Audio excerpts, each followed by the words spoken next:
button or wristband 10-packs, 8 ounces of Noel coffee, the Advent Alphabet book, a Hope of All the Earth CD, and a 10-pack of Isaiah 9:6 stickers, all at a very special price.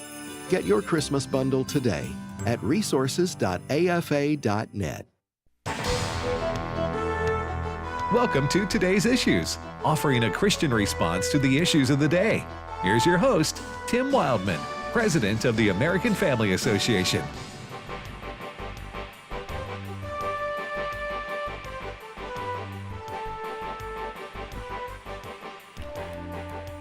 Hey, good morning, everybody, and welcome to Today's Issues on the American Family Radio Network for this Thursday, December the 14th, 2023. I'm Tim Wildman with Fred Jackson. Good morning, Fred. Good morning, Tim. Chris Woodward. Good morning. And Ray Pritchard.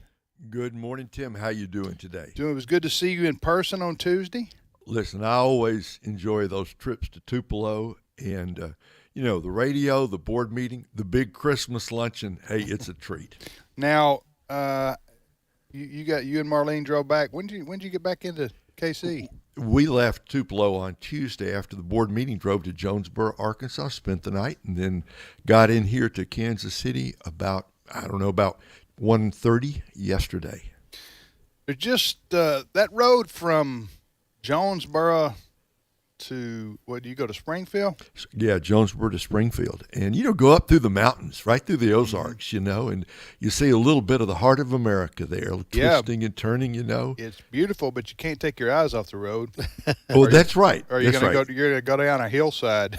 That's exactly right. Or if you're vulnerable to car sickness. Oh, yeah. I have witnessed that. Yeah, it's definitely windy all the way through there. And I guess till you get to Springfield to KC is pretty. That's Is that an interstate? Is that an interstate? From Springfield, really, the road changes. Once you get from Arkansas to Missouri, it gets a little bit wider, and then it gets really nice from Springfield up to Kansas City. That's a straight shot. Driven that many times over the years. We used to go up. We've been up to the Lake of the Ozarks, right? As guests of the Bots, Bot Radio Network, right? Mm-hmm. Right. Good friends of ours, and they have a place at the Lake of the Ozarks. So we've driven that many times, and then Alice and I drove from Tupelo to Omaha for the College Baseball World Series about 3 years ago. Yep. We did that, so didn't have time to see you there, Ray. We were you were on your way. We were focused. Well, listen, it's the World Series. You got to get there. I remember getting back from that trip, which took us through 7 or 8 states, maybe 9. I don't know how many we touched, but I remember getting back, and I told our staff here, I said, there's one thing I've learned on this trip from Mississippi to Nebraska and back, and that is this. This country is never going to run out of corn. I remember that. Yeah. That's an 11-hour trip from Tupelo to Omaha. Yeah. And one way. And there's a lot of corn. You go right through the cornfields to get there, too. Yes, and there's a reason Nebraska is known as the Corn Huskers. That's right. Man. All right, then. Thanks for joining us, everybody. We are scheduled to have Senator Ted Cruz on next hour. So at 11:05, that's when he's scheduled to be on. So you never know with congressmen and senators when they're going to have to reschedule or cancel or whatever. So we're hoping that will take place. We had Ron Paul on the other not Ron, that's his daddy. We had Senator Rand Paul there on the other day, right, Fred? Yes, great interview, and he's got a new book out, and it's all about Dr. Fauci and COVID, and a great interview coming up with Ted Cruz because he's going to talk about wokeism in America. Yeah. Best time to get a senator on that you want is when they write a book. Yes. Because they want to be on your radio program to promote their book. Mm-hmm. Otherwise, it's very hard to get them on. So those guys are very busy. They're very busy unless they want to sell books. That's right. And that's a different thing. So we welcome Senator Cruz. That's America, people. that's America, baby. Yeah, that's right. So anyway, hopefully we'll have Senator Ted Cruz on at the top of the next hour. Chris, before we get to the news, I wanted to discuss with Ray, and you guys feel free to chime in, because Hanukkah. Ray, around Christmas time in America, we often hear also Happy Hanukkah, or the Right. Jewish people are celebrating Hanukkah at the same time we're celebrating Christmas, we being Christians. What is Hanukkah? Well, to understand that, you got to go back before the birth of Christ, back to about 165 BC. There was a period there when there was a Greek ruler by the name of Antiochus Epiphanes IV, which just means Antiochus the Shining One. He called himself Theos Epiphanes, God manifest in the flesh. Most people, from a Christian point of view, we read about Antiochus Epiphanes, and he's the Antichrist of the Old Testament. As bad a guy as you will ever find anywhere. His story is told a little bit in the book of Daniel, chapter 11. For about 6 years, this fella, Antiochus Epiphanes, took over the city of Jerusalem, took over the temple, brought in perversion into temple worship, sacrificed a pig on the altar there at the Old Testament temple, called at that time the abomination of desolation. Some of our Bible students will recognize that. Well, it got bad. It got worse, bringing in terrible moral perversion into the Jewish religion and into the city of Jerusalem, and defacing, blaspheming the temple in Jerusalem. And there arose some Jewish patriots led by a man named Judas Maccabeus, called Judas the Hammer. He's a great man. In Jewish history, you got to read about Judas Maccabeus. He rose up, led the Jewish patriots to retake the city of Jerusalem, wrested away from Antiochus Epiphanes. Well, they did. It was a tremendous battle. They won the battle, Tim. They got the temple back, but it had been defaced. By these by Antiochus and his followers, and they cleansed the temple. The Jews did, and they wanted to relight the menorah, the candelabra inside the temple. But when they lit it, they discovered there was only enough oil to light it for one night. And according to the story that's been handed down, the oil in the candelabra, it did not go out. It lasted for 8 straight nights. Okay? And it was taken to be a sign that God was blessing the purification of the temple and the reestablishment of worship. And so for 8 days, usually late November into December, for 8 days, Jews around the world celebrate Hanukkah, which has to do with the fact that the oil did not run out. And by the way, you say, is it found in the New Testament? Absolutely. It's called the Feast of Dedication. And you can read about the Feast of Dedication, and Jesus went up to the temple during the Feast of Dedication in the Gospel of John. So it's a reminder to the Jewish people, first of all, of Jewish patriotism, taking the temple in Jerusalem back from the bad guys, and God's miraculous supply of the oil, supposed to last one night, but by the hand of God, the light was kept shining for 8 nights in a row. That's why you have today the 8 nights of Hanukkah. Okay, and that started when? Last Friday. Okay. Oh, what a remarkable... I didn't know all that. I mean, I knew story. bits and pieces of it, but I didn't know it. Ray, thank you for that story about the foundations of the Hanukkah celebration. So in the Jewish tradition, the Jewish faith, would that be a top 5 in terms of their remembrance of what God did for them? It is not it's not on the same level as, say, the Passover, which was prescribed by God. That's in the Old Testament. Okay, so it's not on the same level of Passover or unleavened bread or tabernacles, because those were required by God. But it has become a part of Jewish celebration. I think that's the right word, Jewish celebration, a memorial to Jewish patriotism and to the fact that these Judas the Hammer, right? Judas Maccabeus, he led the Jewish people to reclaim their temple and to cleanse it for the glory of God. So is it Is it as up there with the Passover? No, but it's up there, and it's a cause for great celebration. It's great, and Ray made mention of this, that this was prophesied in the book of Daniel. The prophecy that this would happen, this abomination of desolation, and so it happened in 165, but it also describes what the Antichrist yet to come, an event yet to come. The Antichrist is going to do the same thing. He will make peace with Israel. That'll last about 3.5 years. And then there is going to be this sacrifice of a pig in the new temple yet to be built. And then we know what happens after that is the great tribulation after the last 3.5 years of the 7-year tribulation. So there was this initial demonstration of the prophecy in 165, but yet to come is the Antichrist. And that's why we watch Israel and what is happening there. Yeah, how you can be an atheist in light of everything you've shared already, Ray, and just the existence of the Jewish people. Yes.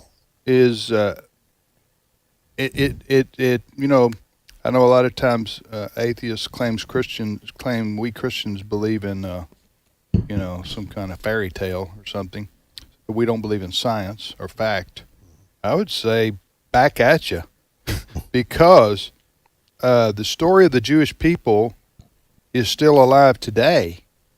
These are the same Jewish people, the Hebrews, the children of God, Israel. This is the same blood lineage as that dates back to the story that Ray was talking about right there. Yeah. So, how do you explain it? How would you, Ray? I mean, I've mentioned that before, but how will somebody say they're an atheist and then would at the same time maybe acknowledge the Jewish story? Well, they're simply left then to say, well, this was a coincidence, and this was a coincidence, and this was a coincidence. Okay, then. So all right. You can either believe in the coincidence theory of history, or you can believe in the sovereign providential hand of God. Amen. Well, and then you look at the book of Exodus, and you see, you watch Charlton Heston, and That's right.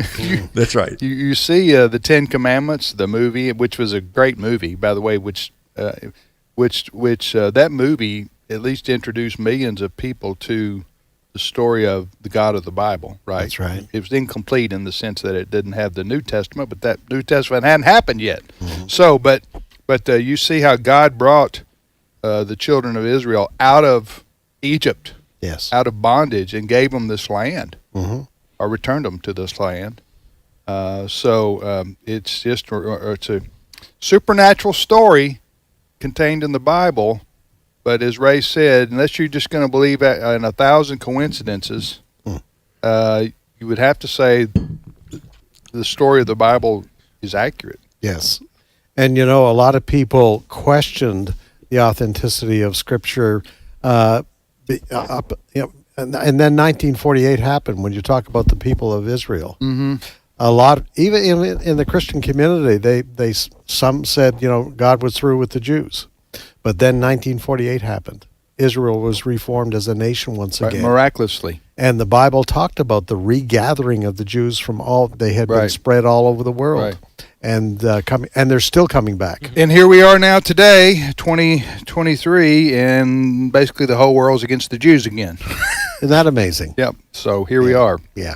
The story continues, and we're watching it in real time. Yes. All right, you're listening to today's issues on the American Family Radio Network. What's the first news story, Chris, today? This one almost sounds like a satirical story making fun of the individual I'm about to share on the show. While people in Boston are observing things like Hanukkah and many others are celebrating Christmas, the mayor of Boston wants to have a holiday party, and she doesn't want any white people there. What? Michelle Wu, who is Asian, She's Asian. accidentally That's sent not out an Irish. invite. No, That's not Irish. She's not white Anglo-Saxon Protestant. Okay. Her aide accidentally sent out an invite to all city councilors in Boston, and not just to the, quote, electeds of color, that's their words, The aide sent a follow-up email about 15 minutes later apologizing for the invite, clarifying that only people of color are invited. And the mayor defended this. How? This is so. This is. I read that. This is real, by the way. This is not. This is not a joke. It's the mayor of Boston, Massachusetts, a deep blue state, I might add. Oh yeah. Where a lot of. Well, stop right there, Tim.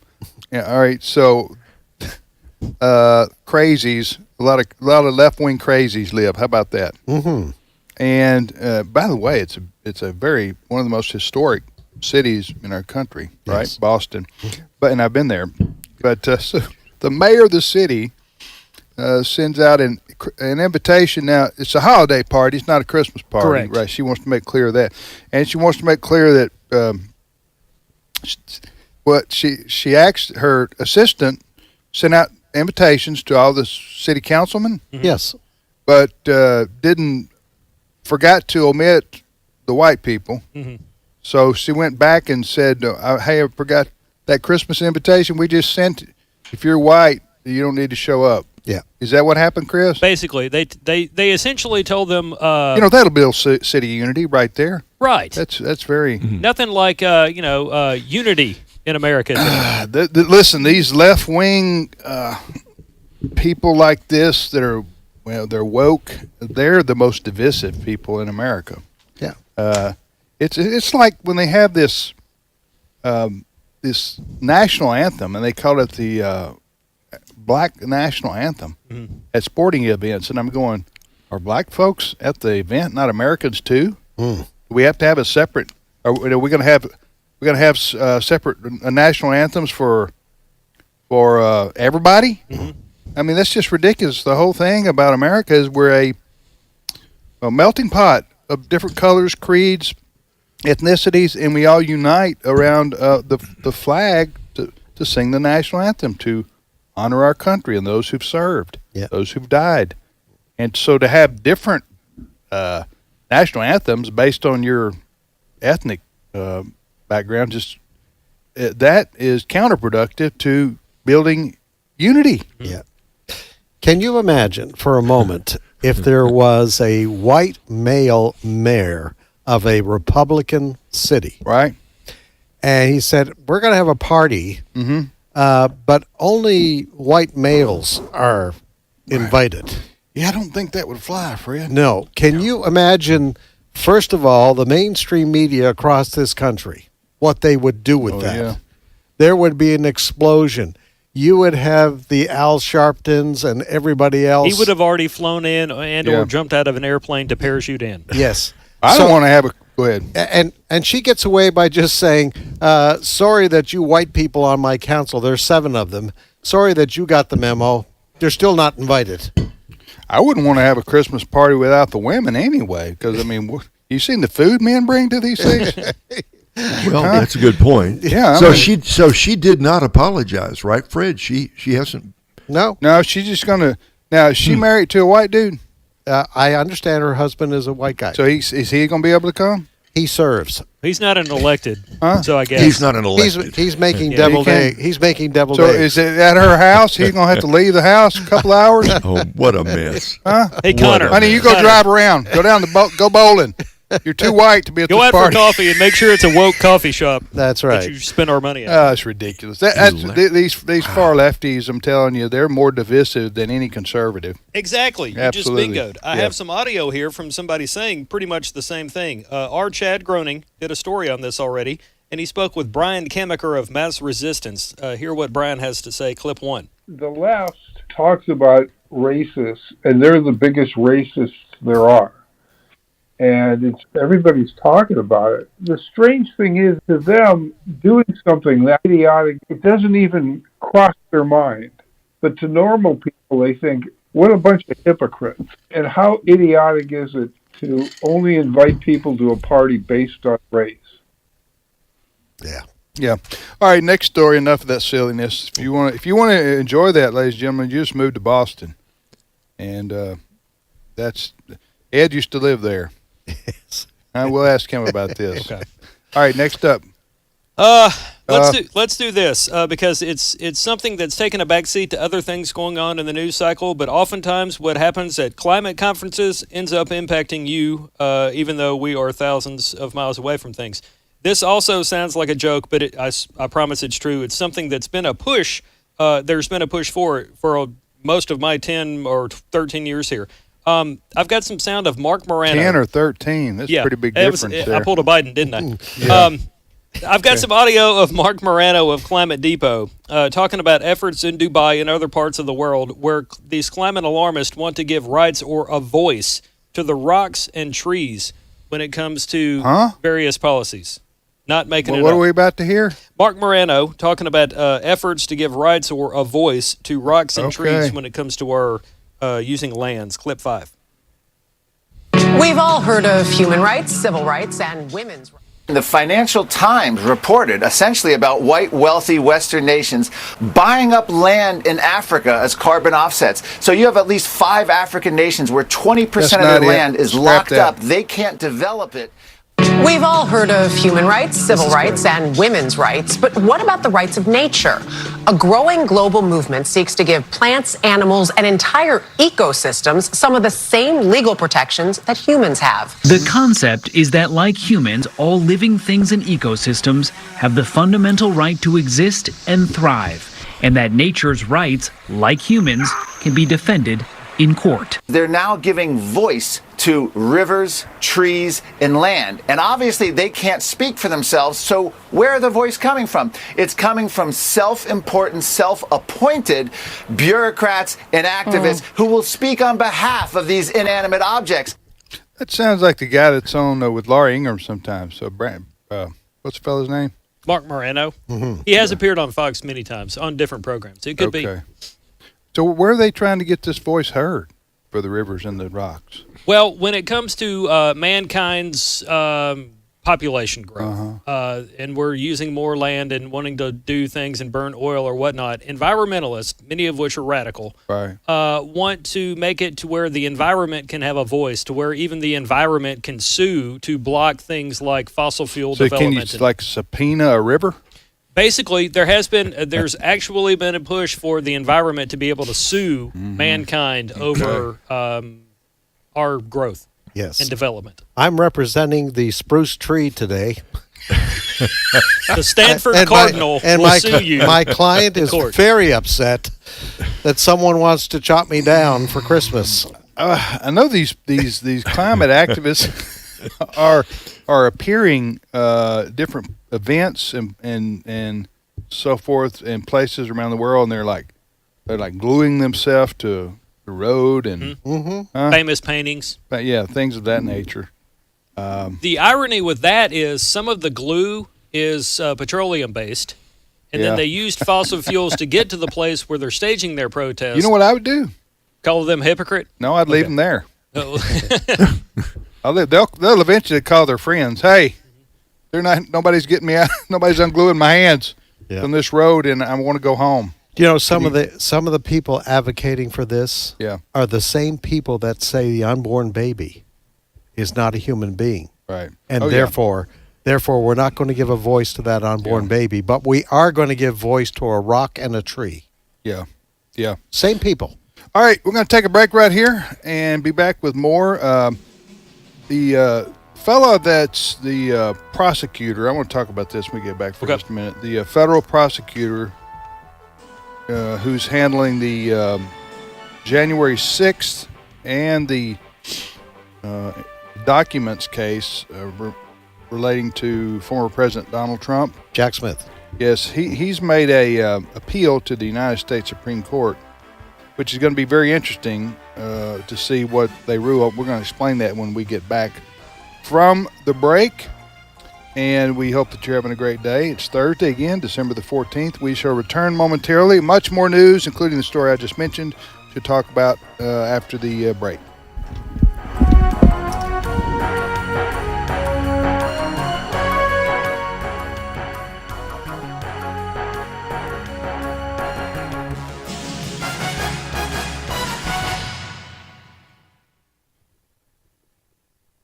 It's my turn.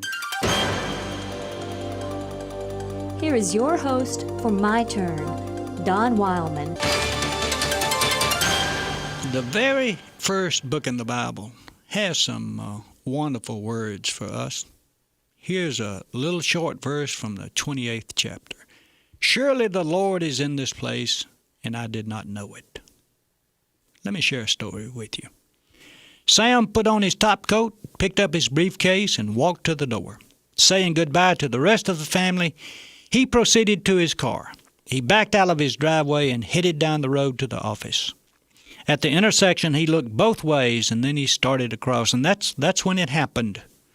There was a terrible screech, tires grinding on the pavement, coming to a sudden and complete stop. Sam jumped, looked toward his right to see a big tractor-trailer bearing down on him.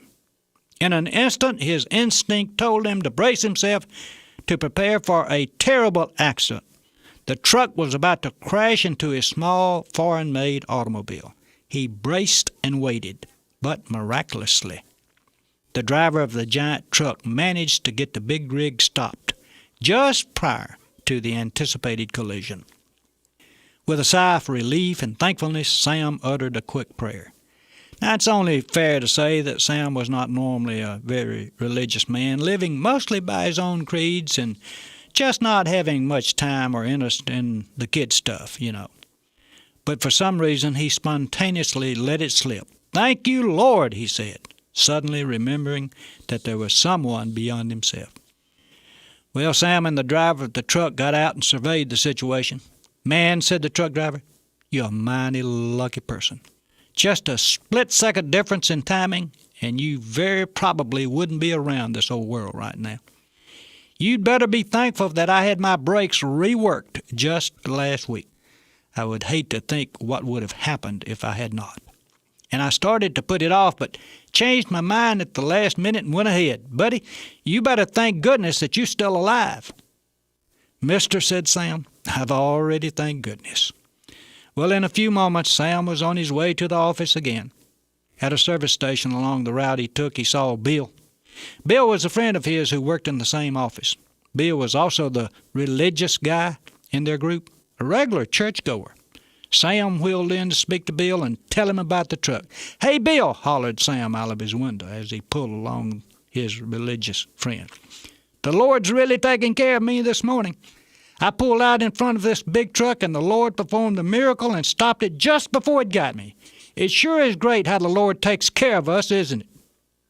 "It sure is," said Bill. "He performed a miracle for me this morning also." "He did?" said Sam. "What happened? Did you nearly get hit by a big truck like me?" "Well, not quite," said Bill. "He just kept me from pulling out in front of any big trucks." Strange how we can find him in the miracles and not in the everyday events, isn't it? This has been My Turn with Don Wildman, a production of the American Family Association. Therefore, preparing your minds for action and being sober-minded, set your hope fully on the grace that will be brought to you at the revelation of Jesus Christ. 1 Peter 1:13. American Family Radio. This is Today's Issues. Email your comments to comments@afr.net.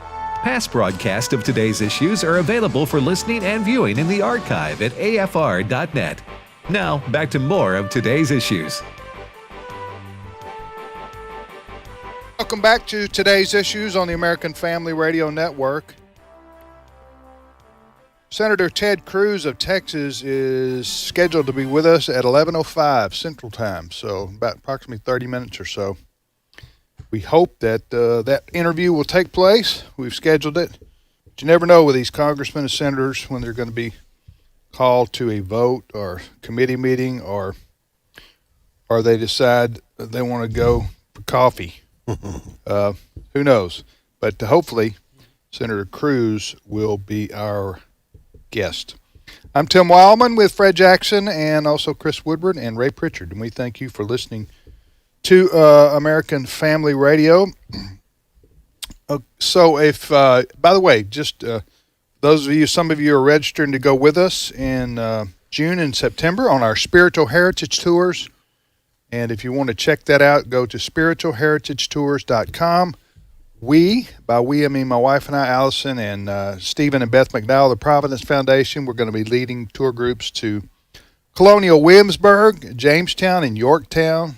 A lot of fun there, a lot of history. And then we're also going to our nation's capital, seeing all the sites in our nation's capital, including George Washington's Mount Vernon. So, again, those trips are in June and September. If you want to read the dates and the itinerary, the cost, everything associated with those trips. In 2024, go to spiritualheritagetours.com. Spiritualheritagetours.com. It's tours with an S.com, and check that out. All right, so I was reading yesterday, Fred, where Jack Smith, the federal prosecutor, has asked the United States Supreme Court to rule on whether or not a president has immunity from being prosecuted for crimes. Is that the way you understand it? Yes. The argument that's coming from Mr. Trump's lawyers is that the charges against him related to January 6th relate to the time when he was still president of the United States. Their argument is that a sitting president is immune from prosecution. So they have put forward that argument. The special prosecutor, as you mentioned, Jack Smith, has said, okay, we want this to go to the Supreme Court to decide before we proceed. The judge in the case, Judge Junkin, who is, I think, an Obama appointee. Federal judge. Initially, she said she disagrees with that argument, but... What argument? The argument that he is immune from prosecution. Okay, gotcha. Okay? So, but she has put the current trial on hold. Right. Because of this petition that is going to the United States Supreme Court. It's going to be very interesting. Of course, he's not the president now, but the argument is, his team's argument, former President Trump's argument, is that, all right, the events you're charging me with, I was still president of the United States, and I'm immune from prosecution while being president. We'll see how the Supreme Court goes on this. Yeah, I think it's good for everybody that Jack Smith, the prosecutor here, is going straight to the Supreme Court. And it's good for Donald Trump's team, too, his legal team. The reason is this. If the Supreme Court says, yes, we agree a president is immune from prosecution for crimes or alleged crimes, then there's no point in going through with this trial. We just scrap everything, right? Save everybody a lot of time, energy, money. Just forget it, right? Because what they're trying to, what Jack Smith is saying is if we don't want to go through this whole trial and then it make it to the Supreme Court and then the Supreme Court say, well, we could have told you a long time ago that you can't prosecute a sitting president, right? So I don't know which way the Supreme Court will go on this, but I suspect they will say no, a president is not completely immune from being prosecuted if he committed crimes. But I don't know that. They may say a president can do anything he wants to and not be prosecuted. I doubt they'll say that. Then you could say, well, Biden can do anything he wants to, and he can't be charged. He can't be. Now there is a longstanding it's a law, right, that says, and maybe this is what Mr. Trump's attorneys are citing. A sitting president cannot be compelled to how am I saying, defend himself in court. A sitting president against a criminal charge or a civil charge, I guess. The only way to deal with a sitting president, if he's committed crimes, and this is what the Republicans are saying now, potentially about Mr. Biden, President Biden, is you impeach him. That's right. And that's how you get them out of office, is you impeach them.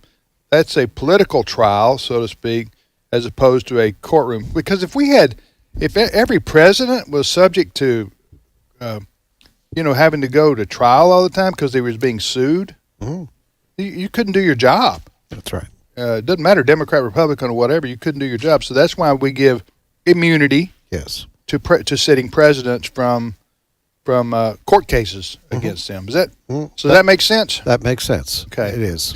So we'll see what happens. See what happens there. But I think it's good for everybody. And that's the reason the federal judge here in this case has said, I'm postponing or delaying or changing the trial date until we find out from the United States Supreme Court what they rule here. Yep. Because if they rule, yes, a sitting president has immunity and Trump can't be tried for what happened on January 6th by virtue of that, then there's no point going on with this. That's right. But it's an interesting question. I'm just saying it's a question. Yep. Why would you claim you're immune from prosecution if you didn't commit any crimes? I guess the advice is this is an avenue we can use without incriminating ourselves. You see my question? I understand the question, and that's going to come. I'm not saying Mr. Trump's guilty or not. I'm saying that does beg that question. Yeah. Motivation for making the petition to the Supreme Court can be questioned, but I think their argument is on the books. A sitting president is immune from prosecution, and so we're going to have to wait and see. This is going to be interesting arguments before the Supreme Court. I hope we get to listen to them. Yeah, and if they dismiss it, the Supreme Court says, yeah, he's immune. Wow. Then hey, then Donald Trump will do a happy dance. Yeah. On that particular case, right? Absolutely. He's still got to deal with Georgia and the documents case in Florida, but we'll see. All right, you're listening to Today's Issues on the American Family Radio Network. Chris, next story. We as a country will have another big Supreme Court ruling next year on abortion.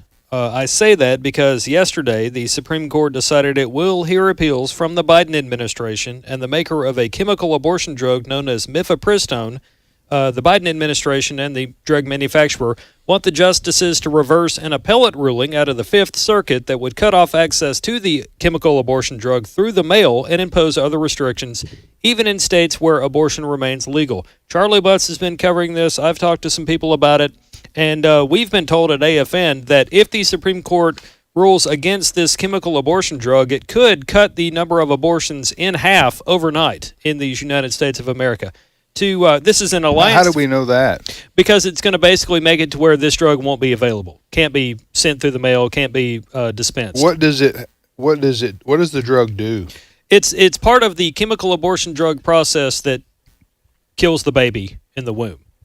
It's an Alliance Defending Freedom case out of the state of Texas, and I spoke with an attorney yesterday at Alliance Defending Freedom. His name is Kevin Baptiste, and he explains their abortion pill case that the Supreme Court, again, has agreed to hear. Clip 2. Well, the FDA was entrusted by Congress to serve as the nation's drug keeper to determine what is safe and not safe. And when Congress delegated that authority to the FDA, it gave specific instructions of how to approve a drug or make changes to a drug regimen.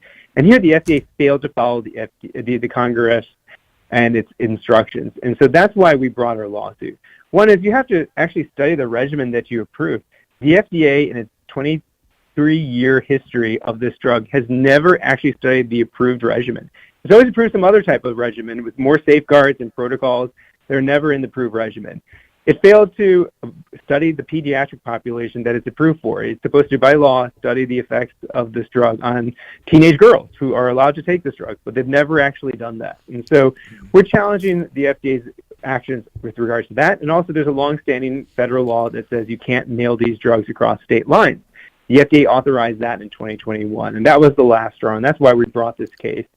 Now, I did ask Mr. Baptiste, if the Biden administration wanted the Supreme Court to hear this case and the Supreme Court has decided to hear it, does that lead ADF to believe the Supreme Court may be sympathetic to Biden's argument? He said, no, that's not the case.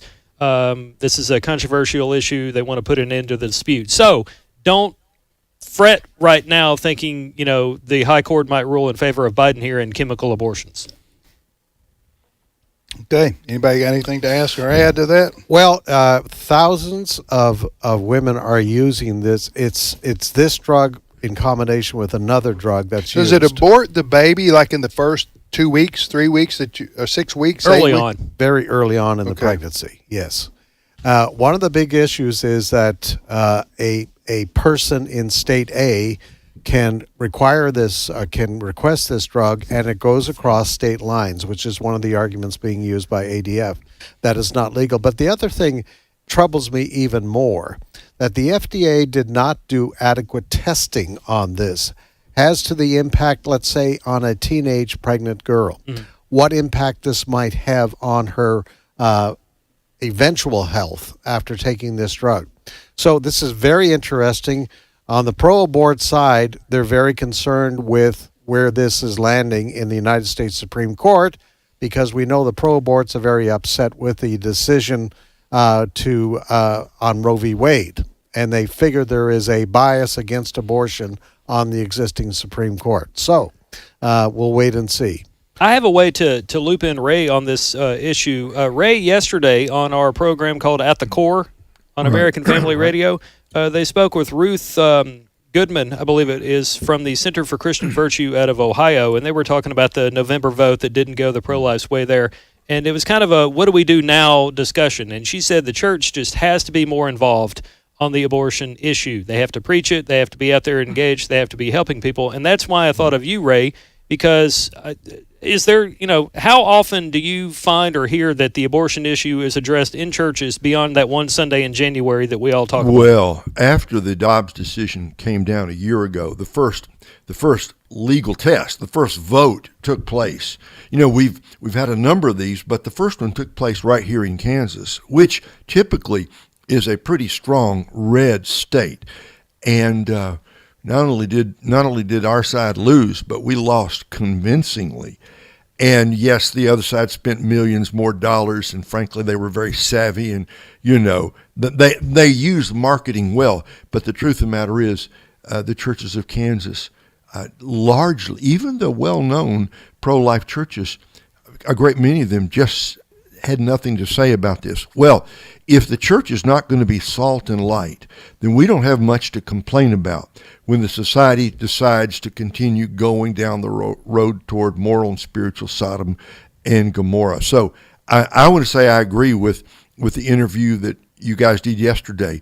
We need the church to speak up. And let's be honest, we need pastors to gather their courage and speak out.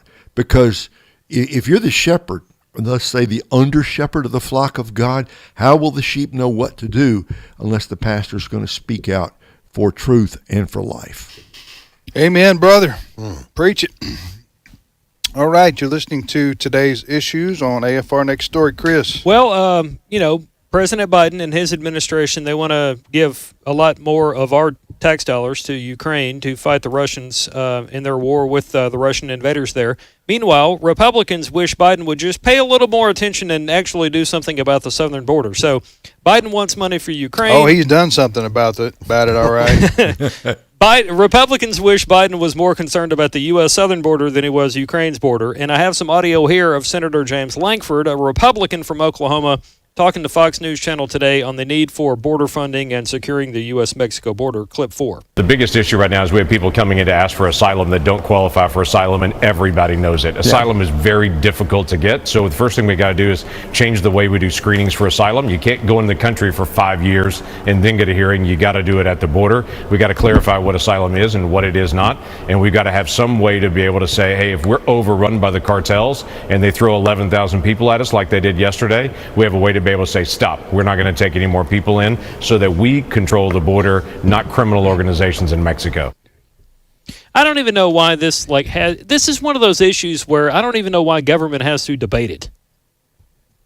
Well, what's happened is the Biden administration wants more money for Ukraine.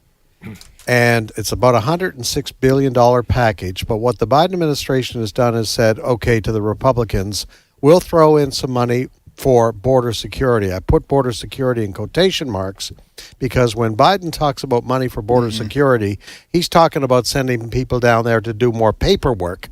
You heard the figure there from Senator Langford. In one day, 11,000 people, 11,000 in one day crossing our border. This is what's going on. And they're not even being stopped anymore. I mean, it's just maybe giving them an application for asylum. And they're like it's like as a subway coupon. That's about it. And here's the thing. Fox News has been down there. They're the only ones that really giving diligent coverage to this of the major networks. They did a survey, and it's mostly young males coming across the border. They talked to these people. Why are you coming to the United States? Not one of them said, I'm seeking asylum. Not one. I'm coming here because my uncle is here. Right. I'm coming here because I want to get a good job. Yeah. No, Senator Langford's right. The asylum process is broke and is a joke. And, this is all about will. If Biden wanted, he ran on it, basically. I'm going to let everybody in. Going to invite a surge. Yeah. Is what he said. So that's what we got. Yeah. But in order to stop it, you're going to have to change administrations, basically. It seems like to me. Now, here's the thing that back to the Ukraine for a minute. So you got there was three big issues here. There was and which money for the Ukraine war, $60 billion. Is that how much Biden's requesting, or $60 billion more? More. Then you got the Israeli situation. Yes. I don't know. Is Israel even asked for money for the war? I don't know if they have or not. They've asked for support. Okay, but we already give Israel a lot of money, right? And they're probably the number one recipient of foreign aid already. So I don't even know if Israel said we need more money, but anyway, so the Republicans have said we're going to vote on those issues separately.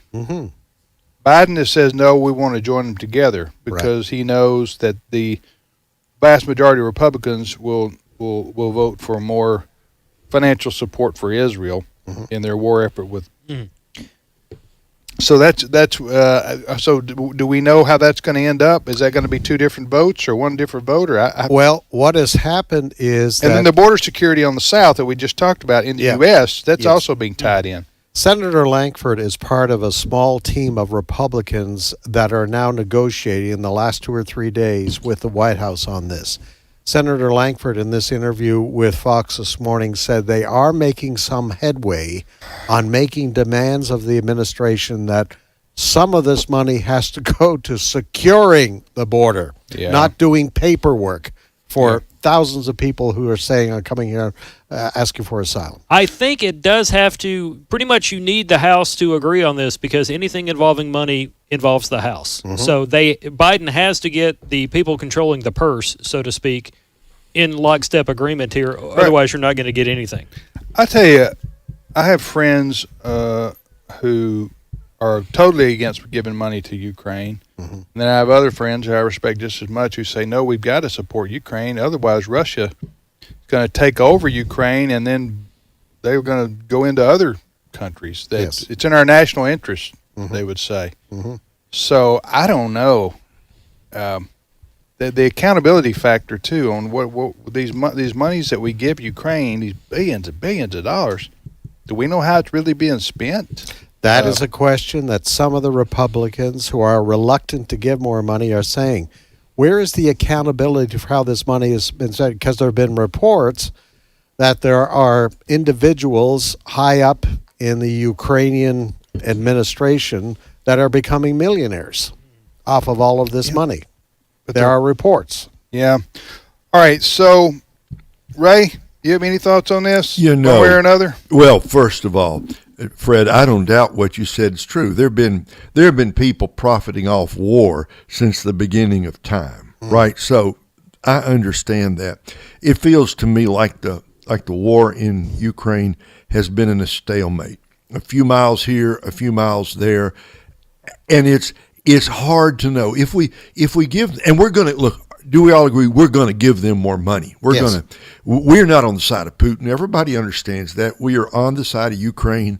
We don't trust Vladimir Putin, and I don't think we should. But are the Russians going to be pushed out of Ukraine? It doesn't feel that way. It feels that we're ending up almost where we started. Are we going to give them more money? Yes. I think far more pressing is the question of providing tools to Israel in their battle against Hamas. That's where I think that's where the danger is in the Middle East, and we've got to stand with Israel until they get that job done. You know, just again, I'm just like anybody else out there, just observing what's going on in Ukraine and Russia and that war, just from reading news reports and hearing from different various people. And again, I have friends who say no money at all for Ukraine because we don't have it to give. We have to buy, and I understand that. But this is me talking, okay? Zelensky, is that his name? Yes. Right. What's his first name? Vladimir. He's the same as Putin? First name? It's spelled differently. Okay. I think that may be a Ukrainian-Russian reason. Okay. I don't know. I know he was a comedian and an actor, and then he was a politician. Then he became the president. He's a good communicator, Tim. You put him in front of a camera, he's good. I'll just say this again. This is just me talking. Okay. I admire that guy.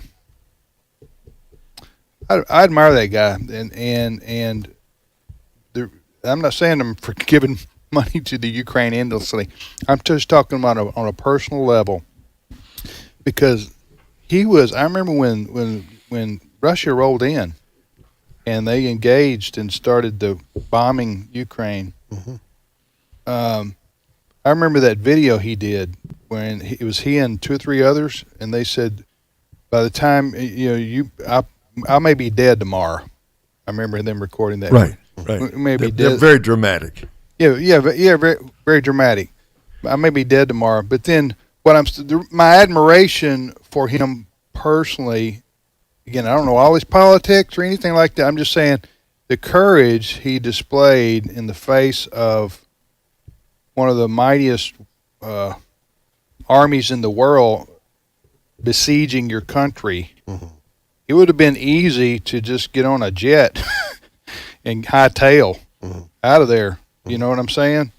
But he and his comrades and their countrymen decided, no, we're going to stand up and fight Putin and his military, even if it means we die. Yeah. Well, look, you got to give credit to the Ukrainians, because I think Mr. Putin thought the Russian tanks were going to roll in there to a relatively easy Everybody victory. did. Everybody did. Everybody was saying, give this a month to 6 weeks. Ukraine will surrender, and there'll be it'll be a Russian flag flying over Kyiv. Right. Coming up in 2 years. Yeah. So, do you understand what I'm saying, Ray? 100%. And Mr. Zelensky has been a very courageous leader. As to where the money's gone, Fred, how are we ever going to know the answer to a question like that? I'll tell you one thing. Zelensky is not wasting it on suits, because every time that dude pops up somewhere, he's wearing a sweatshirt and fatigues. He doesn't believe it. He doesn't believe it. You're right. He doesn't. Well, he. I know that Ukraine has a reputation preceding the war of being a very corrupt country, and so that is in the backdrop here, and that's in the minds of a lot of people who are saying, why do we want to continue to give money to a country that has a reputation of being very corrupt? And I totally understand that.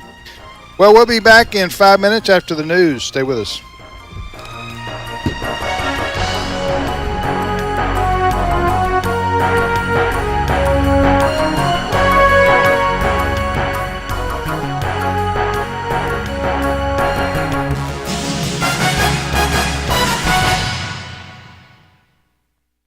The views and opinions expressed in this broadcast may not necessarily reflect those of the American Family Association or American Family Radio. Faith, family, freedom. American Family Radio. Abraham Hamilton III. If you really want to see the tides turning in our country, can I challenge you and encourage you? If the Lord could grab a hold of us in our family, you would see the tide in our politics turn. The Hamilton Quarter, weekday afternoons at 5 Central on American Family Radio. This is American Family Radio, a listener-supported ministry of the American Family Association.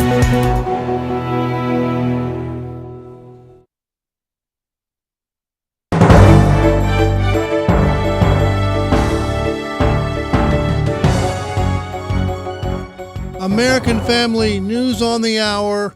I'm Chad Groening.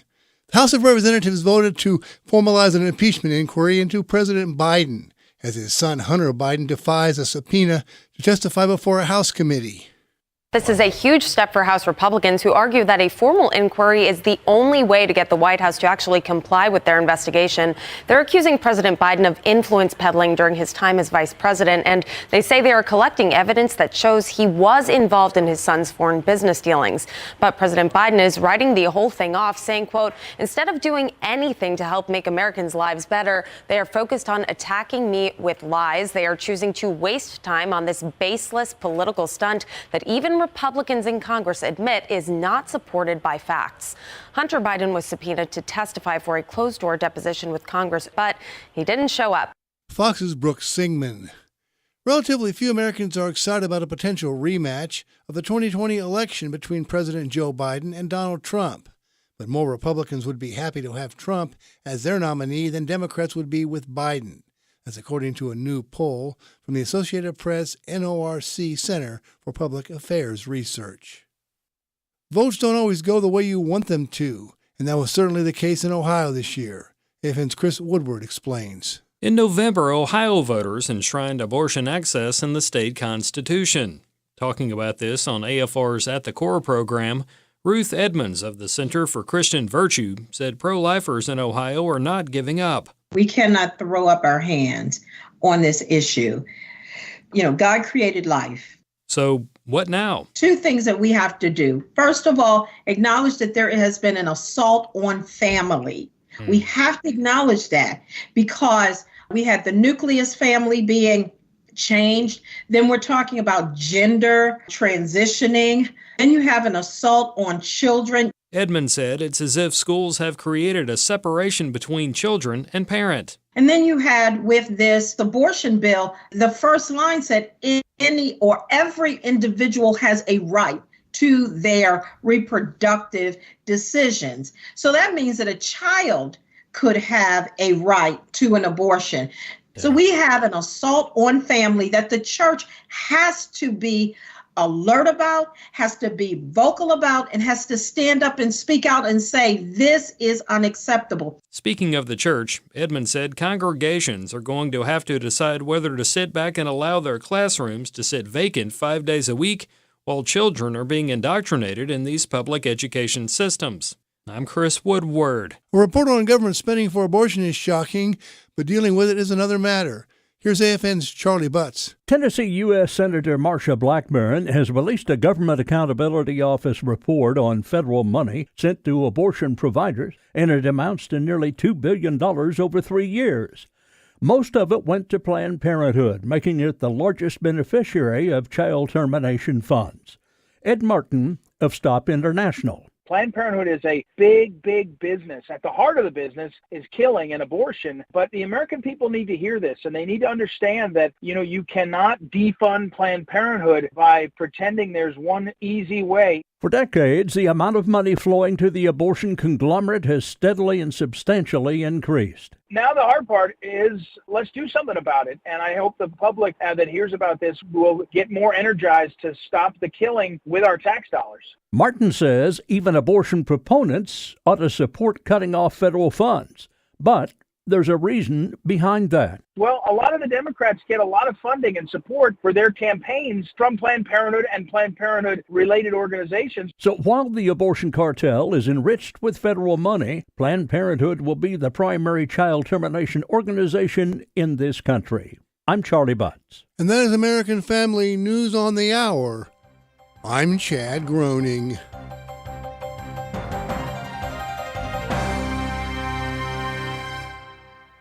Forget about Facebook. The last 10 days we've been banned twice, and is unbanning a word? They put us under the ban. Christians and conservatives don't need you, YouTube. Banned one day, banned again. AFR programs are now live streaming on the AFA Streaming app. Now you can get shows like Today's Issues straight from the source. Put back on the next. Just say unbanned. Unbanned. Just search AFA Streaming or visit streaming.afa.net to sign up. Today's Issues continues on AFR with your host, Tim Wildman, President of the American Family Association.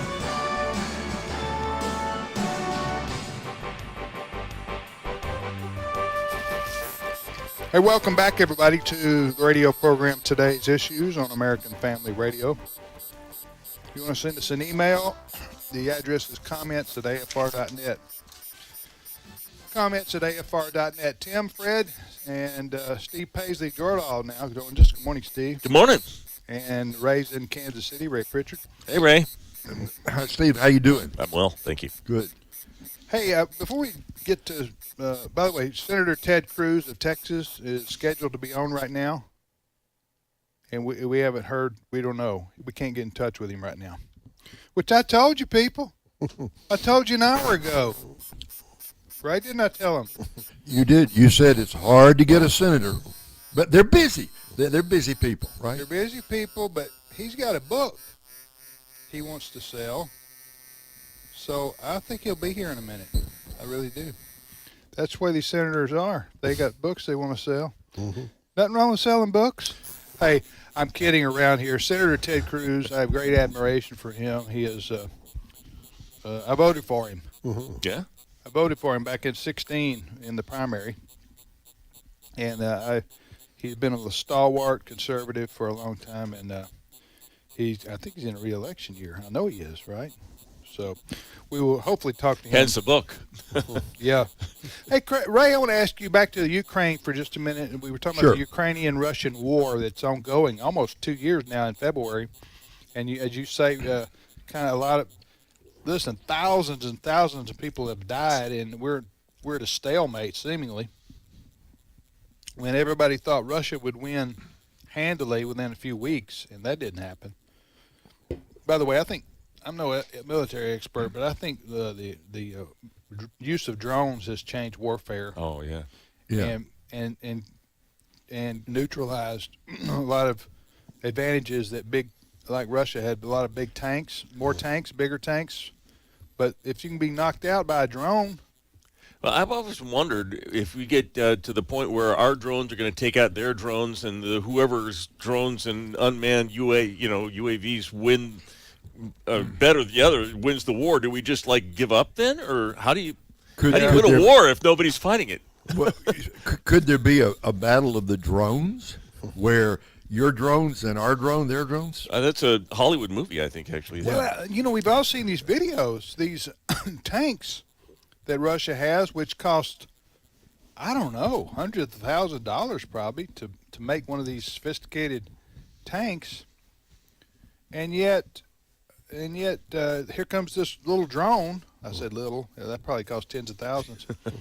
And it takes out a tank.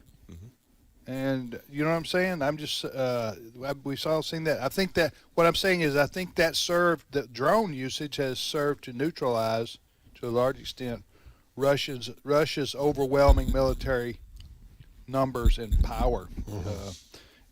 So I want to ask you, Ray, do we have Senator Cruz? Is that 5 minutes from now? All right. Don't anybody say anything to him about me saying he's only wanting to sell books, okay? No. That's just between us. Although, because he might not want to come on for $1. Well, I think he would want to come on because he does want to sell books. But I mean, don't bring that up. Hey, it's okay to sell books. Speaking as an Yeah. author, You're all in favor of it, aren't you? 100% in favor of selling books. It's America. 100%. It's America. It's America. Yeah, no, I'm just teasing. But I want to ask you, Ray, while we were waiting on Senator Cruz, when did you go to Ukraine? In 2016 and then again in 2017. Okay, why did you go there? doing some Bible teaching at a Bible Institute right outside Kyiv, and found the Ukrainian Christians some of the strongest believers I've ever met in our travels around the world. Full of faith, full of joy, full of hope in God. So I think of all the places we've gone around the world, if you ask my wife, Marlene would say she'd rather go back to Ukraine than any place we've ever been. Now, are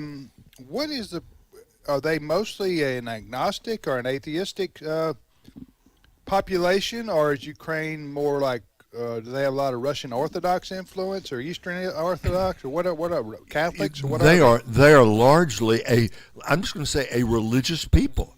So that when you go into Ukraine, there's Orthodox influence, there's Catholic influence, there's a growing evangelical movement in the country. So I find them to be very open to the gospel.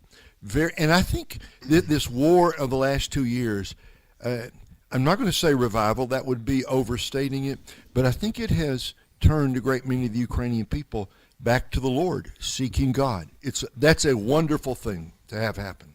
Was there any discussion that you had with the Ukrainian people, because that's just 5 years ago, 6 years ago, was there any discussion at that time about geopolitical matters in terms of how they felt about the Russians? Or every single day? Really? Really? Yes, every single day, because the Russians have been in the eastern part of Ukraine for a number of years. They were there then.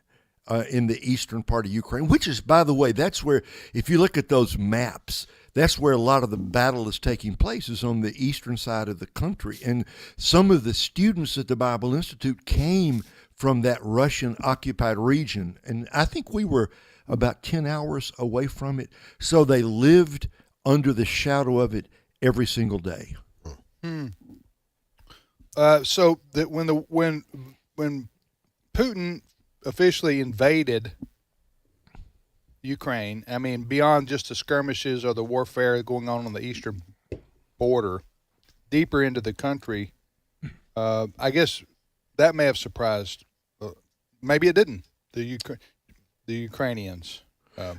Well, I think that Putin signaled he was going to do it. Right. So it wasn't a shock. It wasn't a total shock. Right. He signaled over and over again, we're coming, and finally the day came. Maybe a lot of people thought, surely he won't do that. Huh? Right.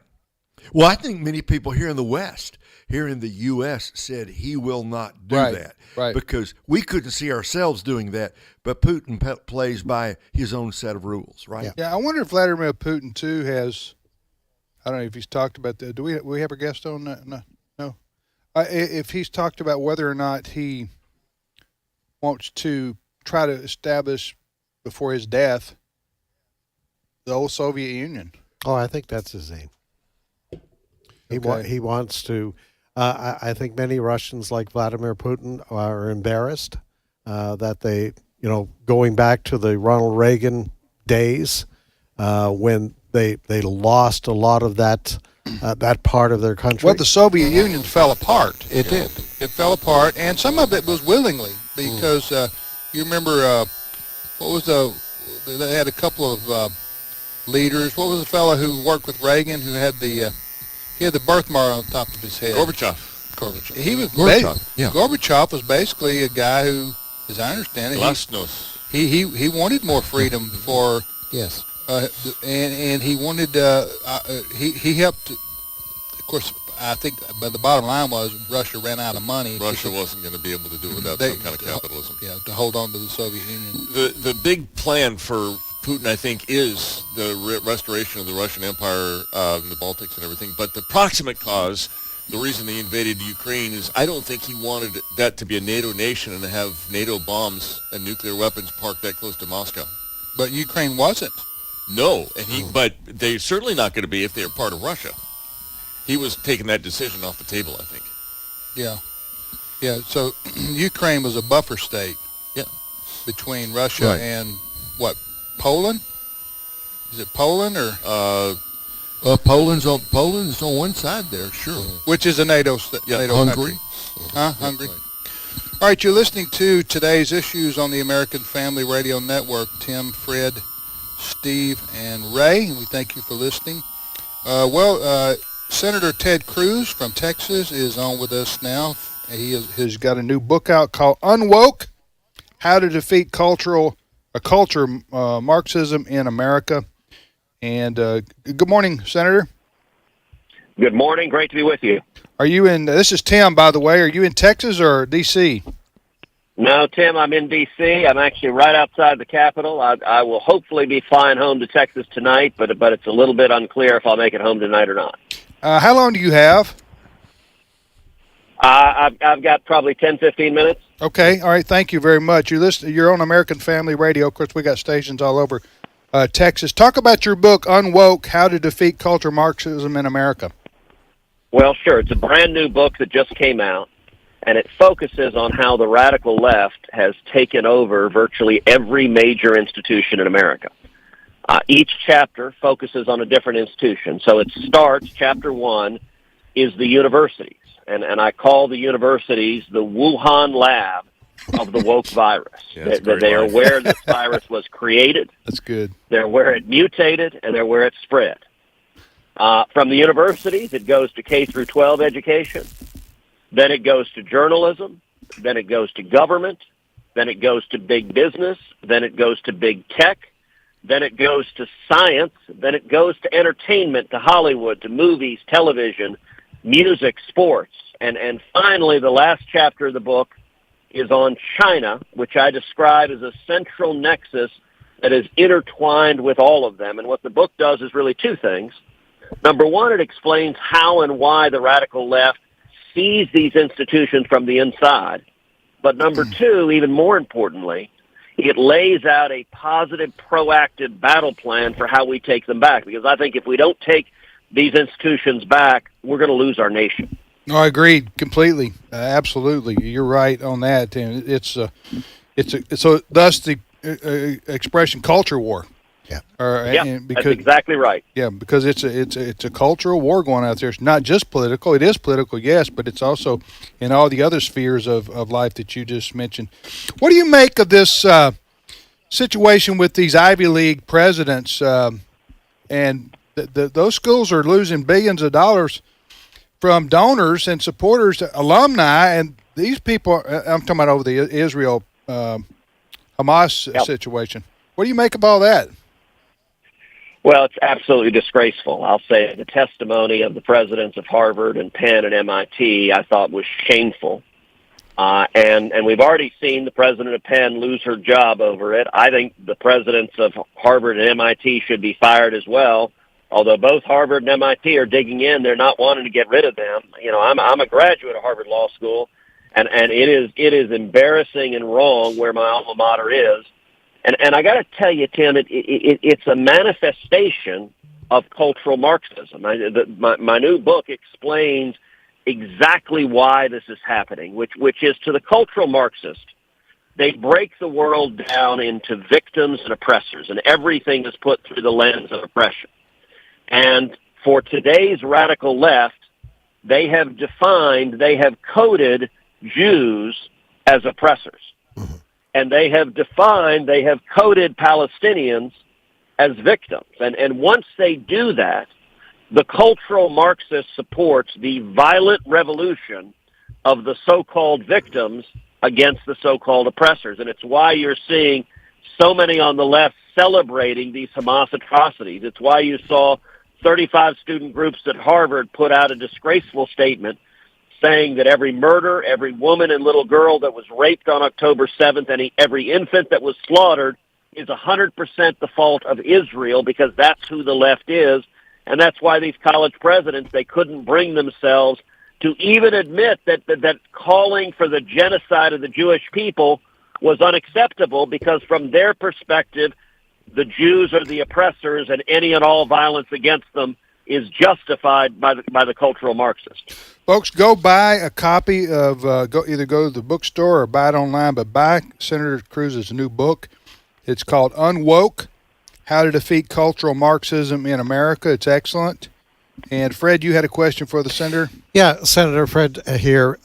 the movement towards cultural Marxism within our education system has been going on for decades. Yes. In your book, you tell us that you have a solution. How do we begin to take it back? Well, Fred, it's a great question, and I suggest 3 different tools to use to take the institutions back. The first is sunlight and transparency. Simply shining a light on what they're doing is powerful because the ideas of the radical left are wildly unpopular. Normal, rational people don't support abolishing the police. Normal, rational people don't support open borders and the chaos at our southern border. Normal, rational people don't have difficulty figuring out what a woman is. And normal, rational people don't celebrate the atrocities of Hamas terrorists. The views of the radical left, the American people don't agree with. And so, for example, you asked about schools. In the book, in the chapter on K through 12 education, I focus on what happened in Loudoun County, Virginia. In Loudoun County, Virginia, as you know, a teenage girl was sexually assaulted by a boy wearing a skirt in the girls' bathroom. And what happened, tragically, is the school district covered it up. They denied it happened because their political ideology in favor of transgenderism mattered more to them than protecting the students in their care. And so they lied about it. They took the sexual predator, they transferred him to another school where he promptly sexually assaulted another little girl. And when the father came to the school board to denounce the assault, they had the father of the victim arrested. It was disgraceful, but it was also powerful because it captured the attention of millions of parents in Virginia and across the country. And what happened in Virginia, you look, in 2020, Virginia was a bright blue state. Virginia voted for Joe Biden by a 10-point margin in 2020. 1 year later, in 2021, Virginia elected a Republican governor, Glenn Youngkin, and the reason they did so, more than anything else, is moms got ticked off. They got ticked off at what was happening to their kids, and that's the power of sunshine and transparency. The other 2 tools I suggest are, number 2, changing the cost-benefit analysis to increase the costs for going woke, increase the disincentive for going down that road. And the third that I suggest is conservatives and libertarians with resources, those who've been successful in business, should invest in the means of transmission of ideas. Go buy a TV station, buy a radio station, buy a book publishing house, buy a movie studio, buy a record label. And the example I use for this is Elon Musk's buying Twitter, which I think was the single most important step for free speech in decades. We need to fight in the arena of ideas. Yeah. Steve, you got one last question for the Senator? Senator, thank you. I'm looking forward to reading your book. My observation is the left and the woke crowd always outkick their coverage. They just go a step too far. And as you know, it's a small group of leaders that are putting this on the rest of the country. The tail is wagging the dog. How do we get there? And is there any way to leverage the majority of Americans who think this is nuts? Yeah, see Bud Light. Right. Well, and that's actually a great example. In my chapter on big business, I talk at length about Bud Light and about Target and about Disney. Yep. And the challenge a few years ago, let's assume you're a CEO of a big company, and let's assume you're apolitical. You're not left or right. You don't care. Even a few years ago, the rational thing for you to do was to give in to the woke mob because the incentives were all wrong. If you give in to them, there were relatively little costs, and the benefits were they didn't come for you with their pitchforks and torches. They didn't come after you. Your angry 22-year-olds working at the company didn't yell at you. Twitter didn't light you up. Reporters didn't attack you. Activist shareholders didn't attack you. And so it made perfect sense. Just surrender and get it behind you. I think what happened with Bud Light and Target and Disney changed the calculus. Those 3 companies together lost tens of billions of dollars. And what's fascinating, you look at Target. Target happened after Bud Light, and you look at the discussions of their top executives. What they were saying as it was unfolding was, we don't want to be another Bud Light. We don't want to be another Bud Light. That's really good. we need to expand the negative consequences so that the next CEO says, maybe I'll just stay out of politics. Maybe I'll focus on selling widgets rather than diving into the culture wars. And that's one of the really powerful things. And I'll give you another concrete example of how you can increase the costs. The state of Texas passed legislation. It's called Senate Bill 13. And it says if you boycott oil and gas, then Texas is going to boycott you. Oil and gas produces millions of high-paying jobs in the state of Texas.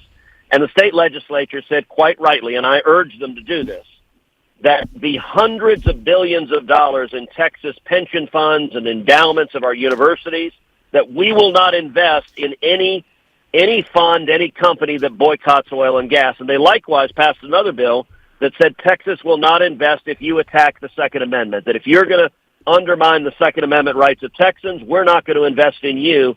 Those two together, I got to tell you, have Wall Street freaked out.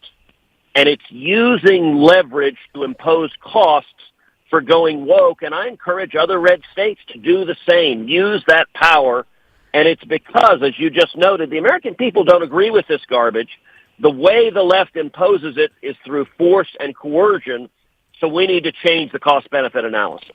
One last question, Senator. This is Tim. Before we let you go, and we didn't invite you on to talk about this, but what's your view of the Ukraine situation with Russia and America's support or not? Well, look, I think what's happening in Ukraine is horrific. I think that it is frustrating because the war is unnecessary. It was caused by Joe Biden's weakness as commander-in-chief. And I also am deeply frustrated that the Biden administration is funding both sides of the war. They keep sending billions of dollars to Ukraine, and at the same time, they send billions of dollars to Iran. Iran is using that money to make drones. They're the leading weapons supplier to Russia, and those Iranian drones are being used to attack Ukrainian soldiers and civilians. So the Biden administration is sending billions to both sides of the war. It's frustrating. I want Russia to lose. I want Putin to lose because Putin is our enemy.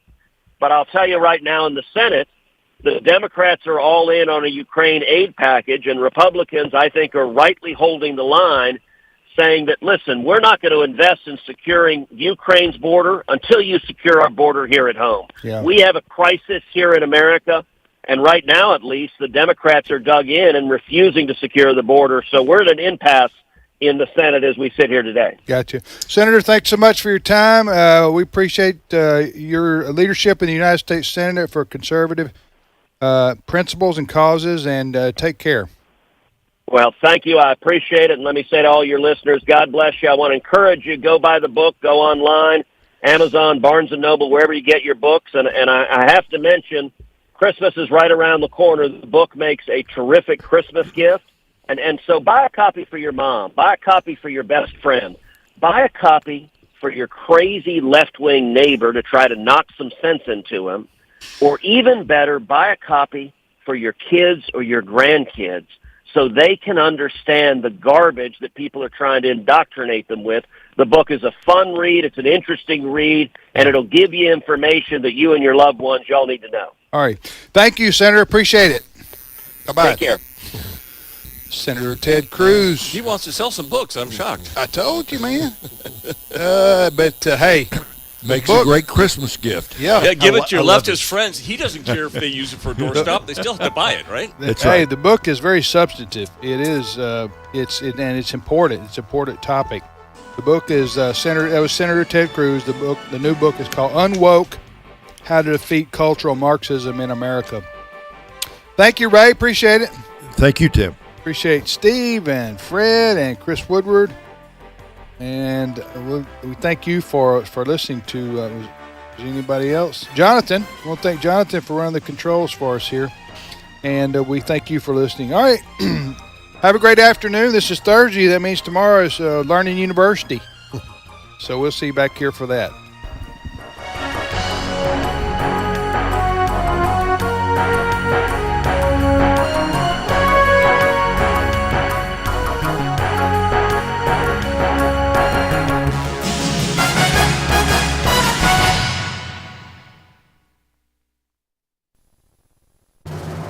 Hello, everyone. I'm Tim Wildman, president of American Family Association and American Family Radio. Hey, on our tours of Washington, D.C. in June and September of 2024, we call these Spiritual Heritage Tours.